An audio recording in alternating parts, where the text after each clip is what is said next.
ওয়ালাইকুম রহমতুল্লাহি ওয়া বারাকাতুহু। আমার ভিডিওগুলো দেখতে দেখতে ভালো লাগে, ভালোবাসা হয়ে যাবে ইনশাআল্লাহ।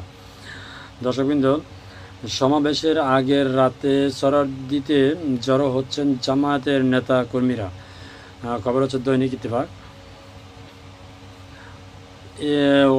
প্রথমবারের মতো রাজধানীর ঐতিহাসিক সরদি উদ্যানে সমাবেশ করতে যাচ্ছে বাংলাদেশ জামাতে ইসলাম।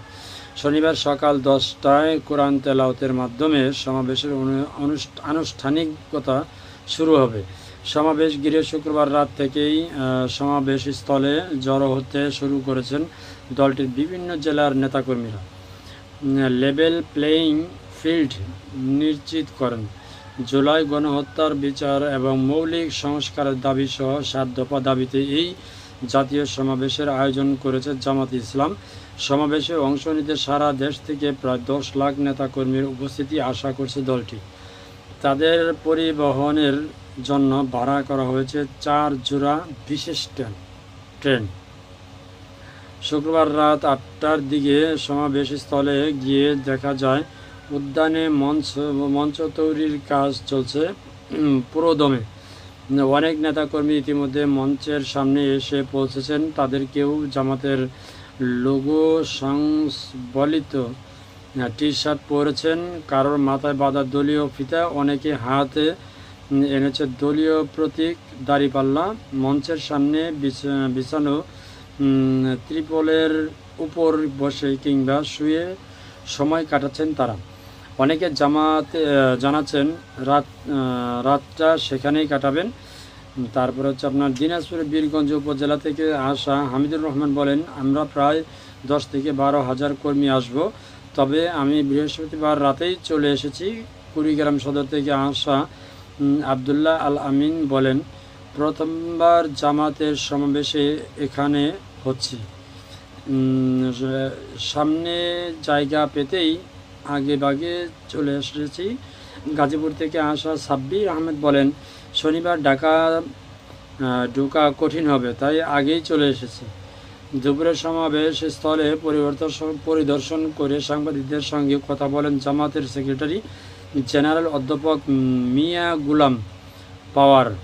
তিনি বলেন, সমাবেশে সারা দেশ থেকে নেতাকর্মীদের ঢল নামবে। নিরাপত্তা ও ব্যবস্থাপনার জন্য 20টি পয়েন্টে প্রায় 6,000 স্বেচ্ছাসেবক দায়িত্ব পালন করবেন। ঢাকা শহরের বাইরের অংশগ্রহণকারীদের জন্য রাখা হয়েছে অন্তত 15টি পার্কিং পয়েন্ট। তিনি আরও জানান, হামনাদ পরিবেশনার পর মূল সমাবেশ শুরু হবে শনিবার দুপুর 2টা থেকে। তো এদিকে আমরা দেখছি যে বিএনপি এক নেতা বলছেন যে সম্ভবত এটা গাজীপুরের ওইদিকে হবে।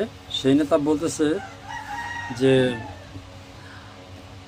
জামাতের সমাবেশে কে কে যায় তাদেরকে চিনি রাখবা, দেখে রাখবা, কারণ সামনে আমাদের সময় আসতেছে, তাদেরকে উত্তম শিক্ষা দিবে। কেন ভাই, এতদিন আপনারা কোনো সমাবেশ করতে পারেন নাই, সেটার প্রতিবাদ আমরা করছি। আমার ফেসবুক গাইডে দেখবেন, আমরা সেই প্রতিবাদ করছি এবং কি কেন বিএনপি সমাবেশ করতে দিবে না সেটার জন্য আমরা যতটুকু পারছি লেখালেখি করছি। আপনারা এখনই মানে আওয়ামী লীগ স্টাইল হয়ে গেছেন, আওয়ামী লীগ স্টাইলে কথা বলতে শুরু করছেন। আওয়ামী লীগ তো 17 বছর খাইয়ে গেছে, আপনারা কয়দিন খাইতে পারবেন? দেশের হাবভাব বোঝেন না?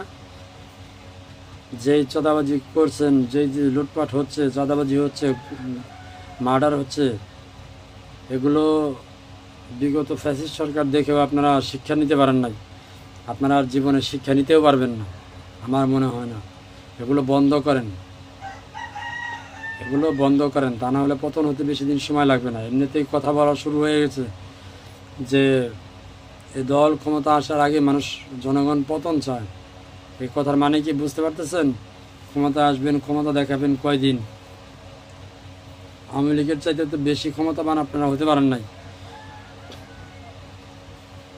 ভালো হয়ে যান, শুধরান, দলের বদনাম করেন না, দলকে নষ্ট করেন না। আপনার মধ্যে কিছু নেতারা আছে দলকে শেষ করে দেওয়ার জন্য যথেষ্ট। যারা দেখার দেখবেন। ধন্যবাদ সবাইকে। আসসালামু আলাইকুম।